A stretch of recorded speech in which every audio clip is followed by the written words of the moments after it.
నమస్తే welcome to స్వతంత్ర news నేను మాదిరి ముందుగా బులెటిన్ హెడ్లైన్స్ చూద్దాం నియోజకవర్గ ఇన్ఛార్జీలపై కొనసాగుతున్న కసరత్తు క్యాంప్ కార్యాలయానికి క్యూ కట్టిన ఎమ్మెల్యేలు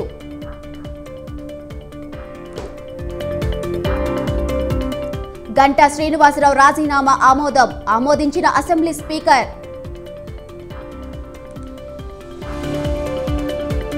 బీసీ సంక్షేమ శాఖపై బడ్జెట్ సన్నాహక సమీక్ష బడ్జెట్కు కేటాయించవలసిన నిధులపై చర్చ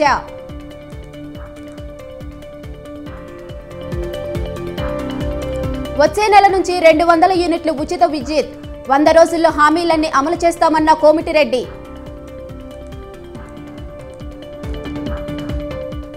లోక్సభ ఎన్నికల తరువాతే సెన్సార్ చేయాలి యాత్ర 2 సినిమాపై నట్టి కుమార్ అభ్యంతరం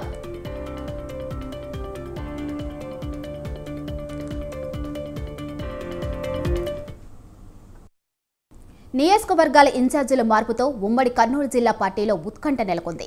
గడప గడపకు మన ప్రభుత్వం కార్యక్రమం సర్వేల ఆధారంగా అభ్యర్థుల మార్పులను చేపట్టి కొత్తగా అభ్యర్థులను నియోజకవర్గ సమన్వయకర్తలుగా నియమించడంతో జిల్లాలో పలువురు నేతలు అసంతృప్తి వ్యక్తం చేస్తున్నారు.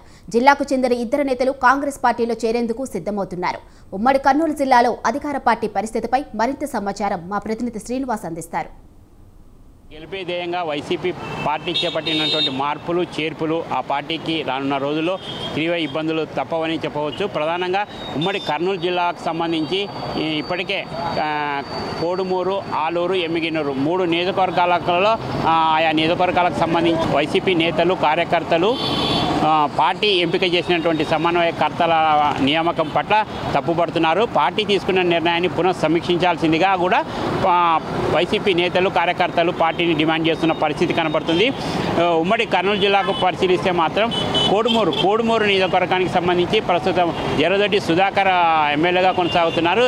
ఈ నియోజకవర్గంలో సంబంధించి కోట్ల హర్షవర్ధన్ రెడ్డి, జరదొడ్డి సుధాకర్ మధ్య విభేదాల కారణంగా పార్టీ అధిష్టానము కర్నూలుకు సంబంధించి డాక్టర్ ఆదిమూలపు సతీష్ని ఎంపిక చేశారు. దీంతో ఆదిమూలపు సతీష్ను కోడుమూరు నియోజకవర్గ సమన్వయకర్తగా నియమించడాన్ని కొంతమంది కోడుమూరు నియోజకవర్గానికి సంబంధించిన వైసీపీ నేతలు కొంత అసంతృప్తి వ్యక్తం అవుతుంది. ప్రధానంగా కోడుమూరు టికెట్ను ఆశించినటువంటి ఇటు మాజీ ఎమ్మెల్యే మణిగాంధీ కానీ మురళి ఈ ఇద్దరు వ్యక్తులకు సంబంధించిన అనుచరులు కార్యకర్తలు పార్టీ తీసుకున్న నిర్ణయాన్ని వ్యతిరేకిస్తూ ఇదే తుది నిర్ణయం అయితే మాత్రం రానున్న ఎన్నికలలో వైసీపీ పార్టీ భారీ మూల్యాన్ని చెల్లించుకోక తప్పదని కూడా ఇప్పటికే కోడుమూరు నియోజకవర్గానికి సంబంధించి మురళి అనుచరులు అయితేనేమి ఇటు మణిగాంధీకి సంబంధించిన కొంతమంది కార్యకర్తలు అయితే వైసీపీ పార్టీ అధిష్టానానికి తేల్చి చెప్తున్న పరిస్థితి కనబడుతుంది. అదేవిధంగా ఆలూరు నియోజకవర్గానికి సంబంధించి పరిశీలిస్తే మాత్రం రాష్ట్ర కార్మిక శాఖ మంత్రి గుమ్మనూరు జయరాంని కర్నూలు పార్లమెంటు స్థానం అభ్యర్థిగా ఎంపిక చేయడంతో గుమ్మనూరు జయరాం ఎంపీగా పోటీ చేసేందుకు ఆయనకు ఇష్టం లేకపోవడంతో కేవలం తాను ఆలూరు అసెంబ్లీ నియోజకవర్గం నుంచే పోటీ చేయాలన్న అదే తన లక్ష్యమని ఆ అసెంబ్లీని కాదని కర్నూలు ఎంపీ స్థానానికి ఎంపిక చేయడాన్ని ఆయన కొంత జీర్ణించుకోలేకపోతున్నారు. దీంతో పార్టీ అధిష్టానం తీసుకున్నటువంటి నిర్ణయం పట్ల ఆలూరు నియోజకవర్గంలో ఇప్పటికే మంత్రి అనుచరులు తప్పుపడుతున్నారు. ఆలూరు నియోజకవర్గ సమన్వయకర్తగా చిప్పగిరి జెడ్పీటీసీని విరూపాక్షిని నియామకాన్ని సంబంధించి ఆలూరు ఎమ్మెల్యే గుమ్మనూరు జయరాం వర్గీయులు తప్పుపడుతున్నారు. ప్రధానంగా గుమ్మనూరు జయరాం కొద్ది రోజుల క్రితం ఆలూరులో ఏర్పాటు చేసిన సమావేశంలో కార్యకర్తలు నేతలతో అభిప్రాయాలు సేకరించి త్వరలోనే వారి నిర్ణయం మేరకు కాంగ్రెస్ పార్టీలో చేరేందుకు రంగం సిద్ధం చేసుకున్నారు. ఈ నెల 30న వైఎస్ఆర్ రాష్ట్ర కాంగ్రెస్ పార్టీ అధ్యక్షురాలు వైఎస్ షర్మిల కర్నూలు జిల్లా పర్యటన సందర్భంగా రాష్ట్ర కార్మిక శాఖ మంత్రి గుమ్మనూరు జయరాంతో పాటు ఆయన అనుచరులు కాంగ్రెస్ పార్టీలో చేరనున్నారు. దీంతో ఆలూరు నియోజకవర్గానికి సంబంధించి ఇటు చిప్పగిరి జెడ్పీటీసీ విరూపాక్షికి ఆలూరు ప్రస్తుత ఎమ్మెల్యే గుమ్మనూరు జయరాం ఇద్దరి మధ్య పచ్చగడ్డి వేస్తే బగ్గుమనే పరిస్థితిలో ఇటు ఆలూరు ఎమ్మెల్యే గుమ్మనూరు జయరాం కాంగ్రెస్ పార్టీలో చేరేయాలనే నిర్ణయం తీసుకోవడం పట్ల ఆలూరుకు సంబంధించి వైసీపీ పార్టీలో కొంత నష్టం చేకూర్చే అవకాశాలు ఉన్నాయి. అదేవిధంగా ఎమ్మిగినూరు నియోజకవర్గానికి సంబంధించి మాచాని వెంకటేష్ ఎంపిక చేయడాన్ని ఎమ్మెల్యే ఎర్రకోట కేశవరెడ్డి వర్గీయులు ఇప్పటికే బహిరంగంగా వ్యతిరేకిస్తూ వస్తున్నారు. నేడో రేపో కాంగ్రెస్ పార్టీలో చేరేందుకు కూడా ఆయన తన నిర్ణయాన్ని ప్రకటించేందుకు సిద్ధమవుతున్నారని కూడా చెప్పవచ్చు. ఈ విధంగా నియోజకవర్గాల మార్పులు చేర్పులు ఆ పార్టీకి తీవ్రంగా నష్టం చేకూరుస్తున్నాయనేది వైసీపీ కార్యకర్తలు నేతలలో వినిపిస్తుంది. కెమెరా పర్సన్ ఉదయ్ కుమార్తో శ్రీనివాస్, స్వతంత్ర న్యూస్, కర్నూలు. నిన్న మొన్నటి వరకు ఆమె వైఎస్ఆర్ కుమార్తె, వైసీపీ అధినేత జగన్మోహన్ రెడ్డి సోదరి. ప్రతిపక్షాలపై జగనన్న విడిచిన బాణం. కానీ ఇప్పుడు సీన్ రివర్స్ అయింది. ఆమె వైఎస్ఆర్ కుమార్తె కాదు, జగన్ వదిలిన బాణం అంతకంటే కాదు. తాజాగా షర్మిల చంద్రబాబు చివరి అస్త్రం. ఈ మాటలు అంటున్నది ఎవరో కాదు, అధికార వైఎస్ఆర్ కాంగ్రెస్ పార్టీ నేతలు. ఒకప్పుడు ఆమె జగనన్న విడిచిన బాణం. అన్నను కాదని కాంగ్రెస్లో చేరి పీసీసీ అధ్యక్షురాలుగా నియమితురాలైతే చంద్రబాబు అస్త్రం ఎలా అయింది?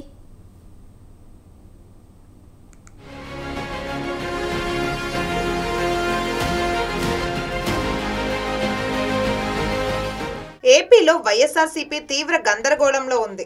ఏపీ సీఎం వైసీపీ అధినేత జగన్మోహన్ రెడ్డి చేపట్టిన ఎమ్మెల్యేల మార్పులు చేర్పులతో పార్టీలో అయోమయ పరిస్థితి ఏర్పడింది. టికెట్ రాదు అనుకున్న కొందరు, ఇచ్చినా గెలవమని అనుకున్న చాలా మంది పార్టీ వదిలి వెళ్లిపోతున్నారు. టీడీపీ జనసేనకు వలసపోతున్నారు. ఈ పరిస్థితిని జగన్ జీర్ణించుకోలేకపోతున్నారు. ఇదే సమయంలో పుండు మీద కారం చల్లినట్టు ఏపీ కాంగ్రెస్ బాధ్యతలు షర్మిల చేపట్టడంతో వైసీపీ శ్రేణులు అసహనంతో రగిలిపోతున్నారు, విమర్శలు చేస్తున్నారు. జగన్ కి వ్యతిరేకంగా ఎవరైనా మాట్లాడితే వారిని చంద్రబాబుకి అంటకట్టడం వైసీపీకి అలవాటు. ఇప్పుడు షర్మిలను సైతం చంద్రబాబు మనిషిని చేశారు వైసీపీ నేతలు.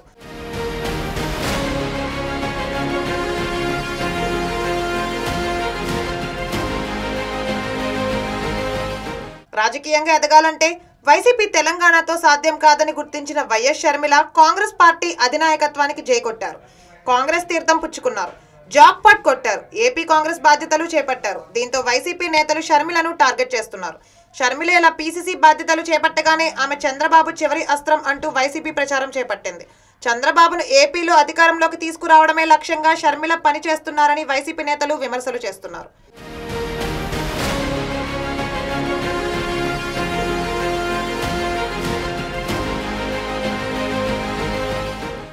నిజానికి గతంలో షర్మిల అన్న జగన్మోహన్ రెడ్డిని ఏపీ సీఎం చేయడం కోసం తీవ్రంగా శ్రమించారు. అక్రమ ఆస్తుల కేసులో జగన్ జైలుకి వెళ్తే పార్టీని బలోపేతం చేసే బాధ్యతను షర్మిల తీసుకున్నారు. ఉమ్మడి ఆంధ్రప్రదేశ్లో 3000 కిలోమీటర్ల పైగా పాదయాత్ర చేశారు. గత ఎన్నికల్లో వైసీపీని గెలిపించాలని, చంద్రబాబుని ఓడించాలని రాష్ట్ర వ్యాప్తంగా ఎన్నికల ప్రచారంలో కీలక పాత్ర వహించారు. అప్పుడు షర్మిల వైఎస్ఆర్ కుమార్తె. జగనన్న వదిలిన బాణం అంటూ ప్రశంసలు కురిపించిన వైసీపీ నేతలు తమ నియోజకవర్గాల్లో పోటీపడి మరీ ఆమెతో ప్రచారం చేయించుకున్నారు. జగన్ సోదరిగా, వైఎస్ఆర్ కుమార్తెగా షర్మిల పట్ల వైసీపీ నేతలు ఆదరాభిమానాలు చూపారు. కానీ షర్మిల ఏపీసీసీ బాధ్యతలు తీసుకోగానే ఒక్కసారిగా వైసీపీ నేతలు ఆమెను టార్గెట్ చేస్తున్నారు. వైఎస్ షర్మిలను కాస్త మొరుసుమల్లి షర్మిలగా మార్చేశారు. ఆమె మొరుసుమల్లి షర్మిల అంటూ వైసీపీ సోషల్ మీడియా వేదికగా విమర్శలు చేస్తున్నారు. చంద్రబాబు అస్త్రం అంటూ ప్రచారం చేస్తున్నారు.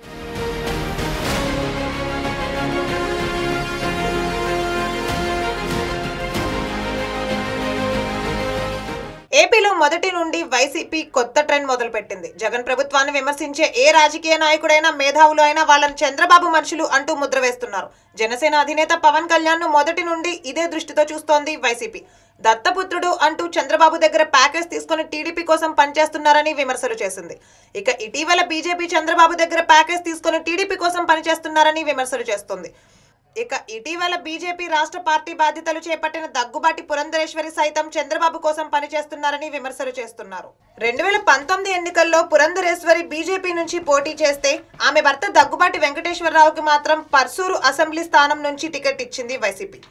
ఇక వామపక్షాలు సైతం చంద్రబాబు కోసమే పనిచేస్తున్నాయని వైసీపీ నేతలు విమర్శలు చేస్తూ వస్తున్నారు. తాజాగా వైఎస్ షర్మిల వంతు వచ్చింది. వైసీపీ అధికారంలోకి వచ్చాక షర్మిలకు ఆ పార్టీతో సంబంధాలు తగ్గిపోయాయి. దీంతో తెలంగాణలో ఆమె సొంతంగా వైఎస్ఆర్ తెలంగాణ పేరుతో పార్టీ పెట్టుకున్నారు. అప్పుడు కూడా వైసీపీ ఆమెకు సపోర్ట్ చేయలేదు. వైఎస్ఆర్టీపీని కాంగ్రెస్ లో విలీనం చేసి ఏపీ కాంగ్రెస్ బాధ్యతలు చేపట్టడం అధికార వైసీపీ నేతలకు నచ్చలేదు. దీంతో షర్మిలను సైతం చంద్రబాబు అస్త్రం అంటూ ముద్ర వేసే యత్నం చేస్తోంది.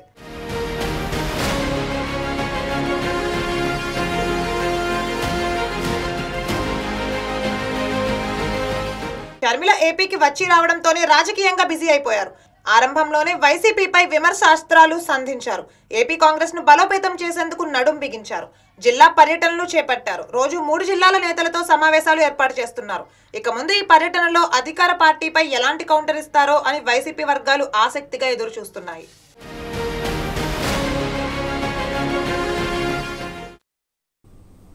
యాత్ర 2 సెన్సార్ను లోక్సభ ఎన్నికల తర్వాతే చేయాలన్నారు ప్రముఖ నిర్మాత నట్టి కుమార్ వ్యక్తం చేశారు. సెంట్రల్ బోర్డ్ ఆఫ్ ఫిలిం సర్టిఫికేషన్ను రాసిన లేఖలో యాత్ర 2 చిత్రం అధికార వైసీపీకి జగన్మోహన్ రెడ్డికి అనుకూలంగా తీశారని పేర్కొన్నారు. టీడీపీ అధినేత చంద్రబాబు నాయుడు, కాంగ్రెస్ అధినేత సోనియా గాంధీని కించపరుస్తూ చిత్రాన్ని రూపొందించారని తెలిపారు. లోక్సభ ఎన్నికల్లో లబ్ధి పొందడం కోసమే ఎన్నికలకు ముందు ఈ సినిమా తీశారని ఆరోపించారు. అందుకే ఈ సినిమా ఎన్నికల తర్వాతే సెన్సార్ చేయాలని కోరారు.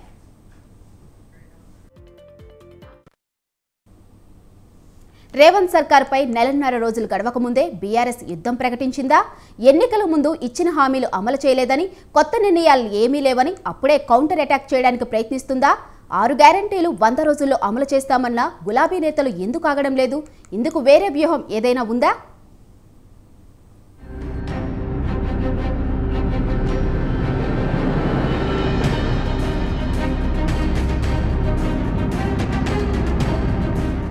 కాంగ్రెస్ అధికారంలోకి వచ్చి నెలన్నర రోజులు దాటిపోయింది. కొత్త ప్రభుత్వానికి సారథ్యాన్ని వహిస్తున్న సీఎం రేవంత్ రెడ్డి పరిపాలనపై తనదైన ముద్ర వేయడానికి ప్రయత్నిస్తున్నారు. ప్రజా సమస్యల పరిష్కారానికి అధిక ప్రాధాన్యత ఇస్తున్నారు. మౌలిక సదుపాయాల కల్పన, 6 గ్యారంటీల అమలు వంటి సంక్షేమ కార్యక్రమాలను అమలు చేయడంపై దృష్టి సారించారు. వీటితో పాటు పెట్టుబడుల లక్ష్యంగా దావోస్ పర్యటనకు వెళ్లారు. ఈసారి దావోస్ పర్యటనలో రాష్ట్రానికి పెట్టుబడులు భారీగా వచ్చాయి. అయితే అధికారంలోకి వచ్చిన వెంటనే కాంగ్రెస్ పై బీఆర్ఎస్ విమర్శలు ఎక్కుపెడుతుంది. ఇచ్చిన హామీలు అమలు చేయడం లేదని, రాష్ట్ర అభివృద్ధి కోసం కొత్తగా సీఎం రేవంత్ తీసుకున్న నిర్ణయాలు ఏమీ లేవని విమర్శిస్తుంది. అయితే కాంగ్రెస్ అధికారంలోకి వచ్చి 45 రోజులు కూడా పూర్తి కాలేదు. అప్పుడే మార్పును ఆదేశించడం అత్యాశ అవుతుందని రాజకీయ విశ్లేషకులు అభిప్రాయపడుతున్నారు. 10 ఏళ్ల పాటు పరిపాలించిన బీఆర్ఎస్ కాంగ్రెస్ పార్టీకి ఏమాత్రం సమయం ఇవ్వకుండా విమర్శలకు దిగడం సమంజసం కాదంటున్నారు.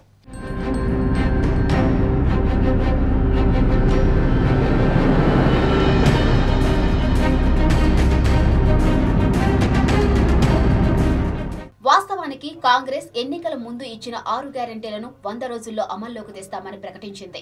ఉచిత బస్సు పథకాన్ని 2-3 రోజుల్లోనే అమల్లోకి తెచ్చేసింది. మిగతా పథకాల కోసం దరఖాస్తులు తీసుకుంది. ప్రస్తుతం అవి పరిశీలన దశలో ఉన్నాయి. ఇచ్చిన హామీలను 100 రోజుల్లో అమలు చేస్తామని కాంగ్రెస్ ప్రభుత్వం చెబుతున్నప్పటికీ బీఆర్ఎస్ మాత్రం రోజురోజుకు విమర్శల వేడి పెంచుతూనే ఉంది. ఇచ్చిన హామీలను సీఎం రేవంత్ యూటర్న్ తీసుకుంటున్నారని ఆరోపణలు చేస్తుంది.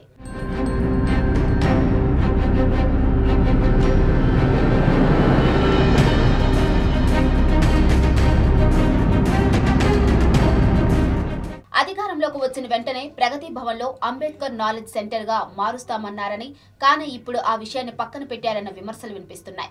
అయితే కాంగ్రెస్ పగ్గాలు చేపట్టిన వెంటనే ప్రగతి భవన్ ను ప్రజా దర్బార్ గా మార్చింది. ప్రజా దర్బార్ కు ఎవరో ఒక ముఖ్యమంత్రి హాజరవుతున్నారు. మిగతా రోజుల్లో మాత్రం అధికారులే దరఖాస్తులు స్వీకరిస్తున్నారు. ఇక ఎన్నికల ముందు పారిశ్రామికవేత్త అదానీపై రేవంత్ విమర్శలు చేసేవారని, కానీ ఇప్పుడు సీఎం హోదాలో ఏకంగా అదానీతో పెట్టుబడుల ఒప్పందాన్ని కుదుర్చుకున్నారని బీఆర్ఎస్ ఆరోపిస్తుంది. అయితే దీనికి కౌంటర్ గా రాష్ట్రంలో 12,000 కోట్ల పెట్టుబడులు పెట్టేందుకు అదానీ ముందుకొస్తే ఆయనతో రేవంత్ ఒప్పందాలు చేసుకున్నారని కాంగ్రెస్ నేతలు ఎదురుదాడి ప్రారంభించారు. అదానీ దోపిడీకి మాత్రమే తాము వ్యతిరేకమని, వారు పెట్టుబడులను స్వాగతిస్తే తప్పకుండా బీఆర్ఎస్ విమర్శలను తిప్పికొడుతున్నారు హస్తం పార్టీ నేతలు.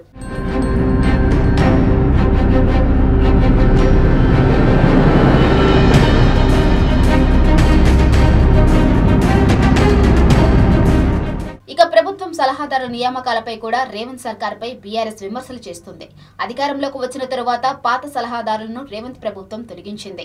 తాజాగా 3 సలహాదారులు నియమిస్తూ ఉత్తర్వులు జారీ చేసింది. ఇందులో రేవంత్ కు అత్యంత సన్నిహితుడిగా పేరున్న వేం నరేందర్ రెడ్డి, మాజీ మంత్రి షబ్బీర్ అలీ, టీపీసీసీ ఉపాధ్యక్షుడు హర్కర్ వేణుగోపాల్ను ప్రభుత్వ సలహాదారులుగా నియమించింది. వీరందరికీ సహాయ మంత్రి హోదాను కల్పించింది. అయితే ఈ నియామకాలపై బీఆర్ఎస్ విమర్శల వర్షం కురిపిస్తుంది. ఇలా మొత్తానికి అధికారంలోకి వచ్చి రాగానే కాంగ్రెస్ ప్రభుత్వంపై యుద్ధానికి సిద్ధమైంది బీఆర్ఎస్.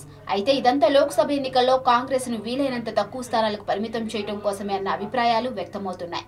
బీఆర్ఎస్ కు లోక్సభ ఎన్నికల్లో ఖచ్చితంగా మెరుగైన ఫలితాలను సాధించవలసిన అవసరం ఏర్పడింది. అందుకే సమయం కూడా ఇవ్వకుండా కాంగ్రెస్ ప్రభుత్వంపై బీఆర్ఎస్ యుద్ధం ప్రారంభించిందన్న వాదన వినిపిస్తుంది.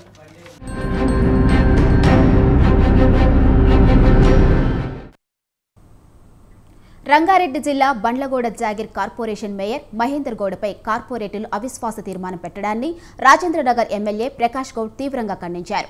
టికెట్ ఇచ్చి గెలిపించిన పార్టీకి తనకు వెన్నుపోటు పొడిచారని దుయ్యబట్టారు. మేయర్ ఏం తప్పుడు చేశాడని అతనిపై అవిశ్వాసం పెట్టారని ప్రశ్నించారు. బీఆర్ఎస్ పార్టీకి చెందిన కార్పొరేటర్లకు దోచుకోవడానికి అవకాశం ఇవ్వనందునే మేయర్పై కక్ష కట్టారని ఆరోపించారు.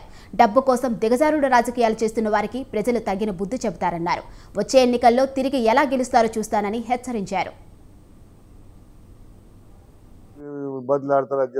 ప్రభుత్వం కూడా చర్చించాలి, ముఖ్యమంత్రి గారు కూడా ఆలోచించి ఎందుకు జరుగుతుంది అధికారులను పిలిచి మీరు తప్పు చేసిన లిస్ట్ తెప్పి తీసేయి, ముఖ్యమంత్రి గారు తీసేయి, మనం వద్దంటే మేము తీసేయడానికి హక్కు ఉన్నది, మనం తీసేయచ్చు. కానీ అవిశ్వాసం పెట్టి కోట్లాది రూపాయలు ఖర్చు పెట్టుకుని ఏంది ఇది అంతా. ఇక గోవాలో పోయి ఉండవలసిన అవసరం ఏమొచ్చింది? ఇలా ఈయనే ఉండేది సాధించవచ్చు కదా. బొంబాయిలో కొంతమంది, గోవాలో కొంతమంది. నేను ఎవరిని కూడా పలకరియలే, ఎవరిని అడగలే కూడా. వాళ్ళ కర్మాలు కూడుస్తారు, ఎవరిని కర్మాలు కూడుస్తా అనుకుని ఎవరిని పలకరియలే. ఎవరెవరు పోయి బదులాడతారు, అది చేస్తాను. ఎవరు కూడా బదులాడదు అని చెప్పిన ఉంటే ఉంటుంది, పోతే పోయి. అసలు దాన్ని పాల్చే వాళ్ళకి తెలియకపోతే నేనేం చేస్తాను? రేపు మేయర్ అయ్యేటోడు మేయర్ అవుతాడా అని కలగంటాడు, నేను అయితే కదా ఆడు ఎడికెళ్ళవుతాను మేయర్.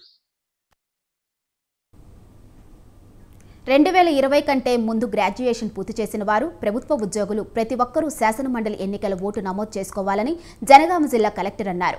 జనగామ జిల్లాలో ఇప్పటి వరకు 12 మండలాలకు గాను 4727 మంది ఓటు నమోదు చేసుకున్నారని కలెక్టర్ శివలింగయ్య తెలిపారు. ఓటు హక్కును ఆన్లైన్లో నమోదు చేసుకోవచ్చన్నారు, లేదా ఎంఆర్ఓ కార్యాలయంలోనూ నమోదు చేసుకోవచ్చని తెలిపారు.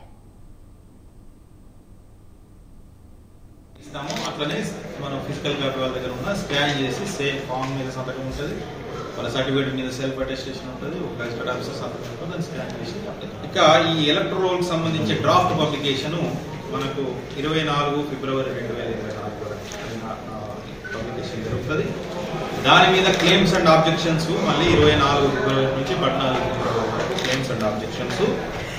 మళ్ళీ ఫైనల్ పబ్లికేషన్ 4 ఏప్రిల్ 2024 జరుగుతుంది. అయితే ఇక్కడ ఒక సందేశం ఉండదు, మేము ఆల్రెడీ మేము నమోదైన కాదు, అందరూ వాళ్ళు నమోదు చేసుకోవాలి. గతంలో దేశీయ స్టాక్ మార్కెట్లు భారీగా పతనమయ్యాయి. బ్యాంకింగ్, ఫైనాన్స్ స్టాకులు భారీ నష్టాలను చవిచూశాయి. బ్యాంక్ ప్రధాన షేర్లలో అమ్మకాల ఒత్తిడితో భారీగా నష్టపోయాయి. ముఖ్యంగా హెచ్డిఎఫ్సి, రిలయన్స్ ఇండస్ట్రీస్ షేర్లు పడిపోయాయి. దీంతో ట్రేడింగ్ ముగిసే సమయానికి సెన్సెక్స్ ఏకంగా 1053 పాయింట్లు నష్టపోయి 70,370కి పడిపోయింది. నిఫ్టీ 333 పాయింట్లు కోల్పోయి 21,238కి స్థిరపడింది.